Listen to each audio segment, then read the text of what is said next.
Affections. The affections of the Muslim are subject to the love for the Lord and organized by some Islamic guidelines. The Almighty says, "Thou wilt not find any people who believe in Allah and the Last Day, loving those who oppose Allah and His Messenger, even though they were their fathers or their sons, or their brothers or their kindred. For such He has written faith in their hearts, and strengthened them with a spirit from Himself. And He will admit them to gardens beneath which rivers flow, to dwell therein, forever. Allah will be well pleased with them, and they with Him. They are the party of Allah. Truly it is the party of Allah that will achieve success.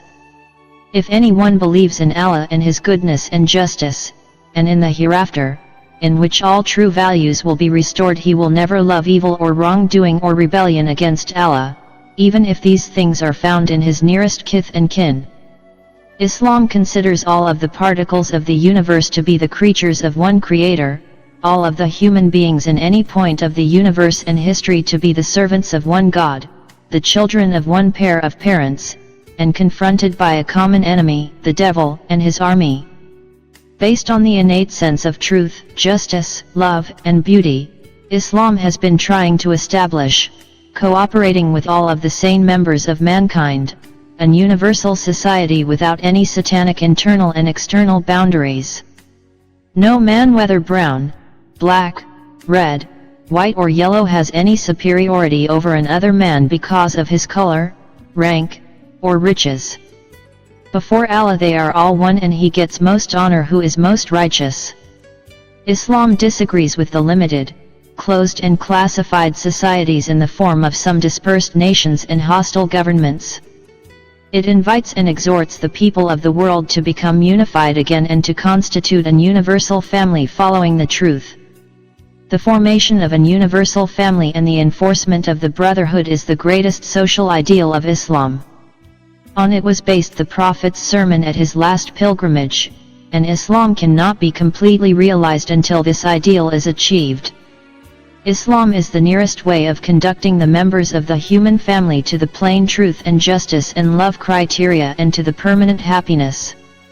We have to help each other in righteousness and piety, not in perpetuating feuds of hatred and enmity. We may have to fight and put down evil, but never in a spirit of malice or hatred, but always in spirit of justice and righteousness. Abu Ja'far said to me, but rather, he worships Allah, the one who recognizes Allah. So, as for the one who does not recognize Allah, so rather he is worshipping him like this, under dark covers of kufr, erroneously. I said, may I be sacrificed for you. So what is the recognition of Allah? He said, to ratify Allah mighty and majestic, and to ratify His Prophet, Muhammad, and to love the Master of the Commanders Ali, and the Imams of the Guidance, and to follow along with them, and to hate their enemies. Like this, Allah mighty and majestic is recognized.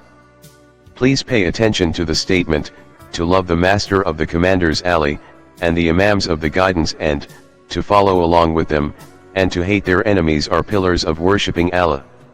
Reference: Al-Kafi Volume 1. The Book of Divine Authority. Chapter 7. Hadith 1.